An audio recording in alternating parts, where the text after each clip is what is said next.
Σας. Σε αυτό το βίντεο θα δείξουμε κάτι πολύ απλό αλλά πολύ σημαντικό για το ποδήλατο. Πώς λαδώνουμε την αλυσίδα. Λοιπόν, η αλυσίδα πρέπει να είναι πάντα λαδωμένη. Πρώτον για να μην έχουμε τριβές και δεύτερον για να μην σπάσει από το ζόρισμα. Και να μην σκουριάζει και όλα αυτά.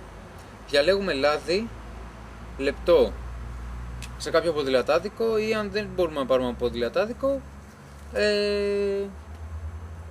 ένα λάδι ραπτικής μηχανής. Το ίδιο πράγμα είναι. Λεπτό λάδι λέγεται. Σκοπός μας είναι να λαδώσουμε κάθε κρίκο της αλυσίδας για να μπορεί να γυρνάει και να έχει αυτή την ευελιξία. Συνήθως άμα πάρουμε ένα μπουκάλι από λάδι από ποδηλατάδικο, έχει μπροστά ένα λεπτό στόμιο, οπότε μας βοηθάει να γίνεται πιο εύκολα το λάδωμα. Αυτό. Το έχουμε πάλι ανάποδα το ποδήλατο.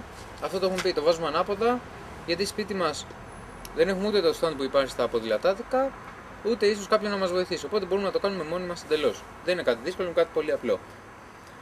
Λοιπόν, γυρνάμε ανάποδα, ακουμπάμε το στόμιο και το ακουμπάμε σε κάθε κρίκο. Το ζουλάμε και λίγο, ίσα ίσα να βγει λίγο λάδι. Προσέχουμε μην πέσει στη ζάντα ή στα δισκόφρενα. Αυτό το κάνουμε για όλη την αλυσίδα.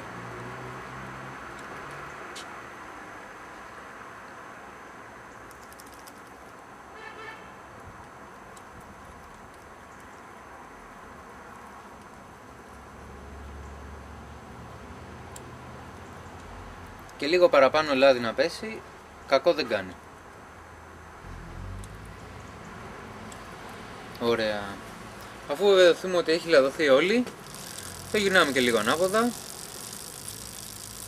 απλά για να δουλέψει και να πάει παντού το λάδι. Αυτό καλό είναι να το κάνουμε, το λάδωμα, αφού έχουμε πλύνει το ποδήλατό μας, μην κοιτάτε το δικό μου, αφού έχουμε πλύνει το ποδήλατό μας και το έχουμε αφήσει να στεγνώσει.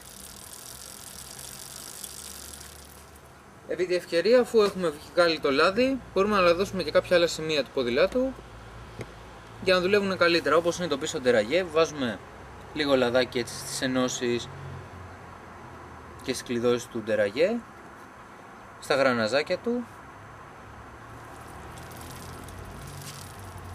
Δεν είναι κάτι δύσκολο, όπου δούμε ότι υπάρχει τριβή, καλό είναι να του βάζουμε και λίγο λάδι. Απλά προσέχουμε πολύ να μην πάει σε κάποια δισκόφρενα, αν έχει κάποιος, ή στη ζάντα εκεί που φρενάρει το brake. Παίζουμε και λίγο με τις ταχύτητες μιας και τις λαδώσαμε.